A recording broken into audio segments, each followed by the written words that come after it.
Au nom de la terre, nous on part du principe que le vin est bon si la terre est belle, et donc on doit tout faire pour préserver notre terre, notre sol, notre planète.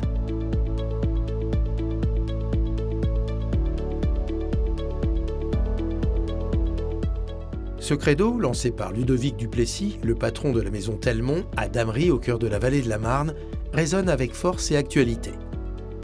Il a donné à Thierry de Sauve, co-auteur du guide Béthane de Sauve, l'envie d'en savoir plus sur une marque qui, à sa façon, réinvente le champagne.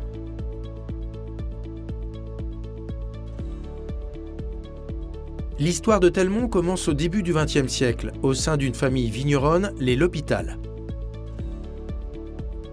En 1911, la situation dans le vignoble est terrible. Les vignerons ne vivent pas du fruit de leur terre, de la vigne.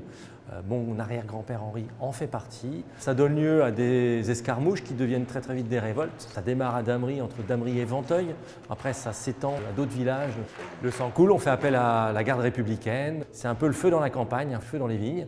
Mon arrière-grand-père, dans l'impossibilité de vendre ses raisins à des maisons de champagne, décide finalement de transformer sa récolte, de la vinifier et de la commercialiser.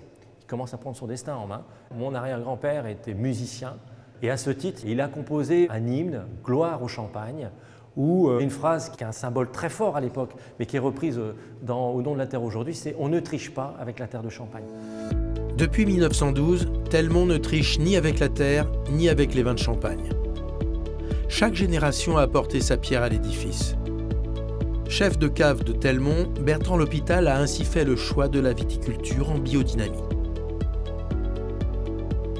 On ne raisonne non plus la vigne comme étant une plante qui pousse toute seule, non. Il y a un sol, un terroir, il y a un univers qui gravite autour, un univers humain, nous en faisons partie, un univers végétal, un univers animal, la biodiversité, qu'elle soit au niveau de la flore ou de la faune.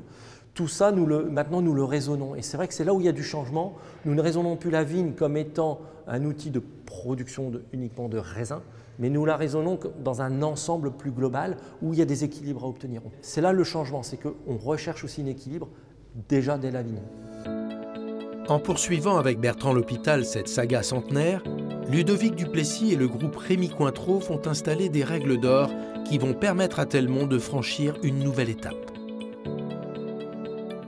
Il y a 5 engagements derrière. Le premier, qui est de transformer notre maison 100% en agriculture biologique d'ici les 10 prochaines années. Le deuxième, c'est l'arrêt des packaging. Troisième, c'est l'énergie renouvelable. Quatrième, le transport. Et cinquième, la transparence. La Champagne, en général, a fait un vrai mouvement et aujourd'hui peut être fier de ce qui s'est passé. Après, Telmont, on essaie de faire un pas de plus. En partant sur le bio, en arrêtant les herbicides, les pesticides, les fertilisants chimiques, en arrêtant les packaging, en arrêtant les bouteilles transparentes. Voilà, on essaye de faire à notre échelle et on va vers ce chemin-là. En fait, quand vous faites votre empreinte carbone, plus de la moitié, ça va être les bouteilles et le packaging. Pour moi, c'est une décision de bon sens d'arrêter la bouteille transparente parce qu'elle est issue à 0% de verre recyclé. On part du principe, nous, que le meilleur packaging, c'est quand il n'y a pas de packaging. Donc on a arrêté les étuis, les coffrets cadeaux, il n'y en a plus. Après, on a pris aussi des décisions fortes qui sont l'arrêt des transports aériens. On l'a acté depuis juin 2021, on n'envoie plus de bouteilles par avion. Ces engagements forts pour la planète ont été entendus non seulement par les clients de Telmont, mais aussi par un nouvel actionnaire, pas comme les autres. Leonardo DiCaprio, il a été séduit par le projet environnemental et par le fait d'investir dans une maison disruptive qui veut un peu bouger les lignes. Le vin, bien entendu, Leonardo a goûté les vins, il les a fort appréciés. C'est une personne qui est penchée sur ces notions de climate change depuis décennies. Le projet En nom de la Terre, avec ses 5 jambes, tout ça vraiment a été quelque chose qui a résonné chez lui. Et donc c'était un message fort qui nous envoie en rejoignant notre maison, en devenant associé à la maison Telmont.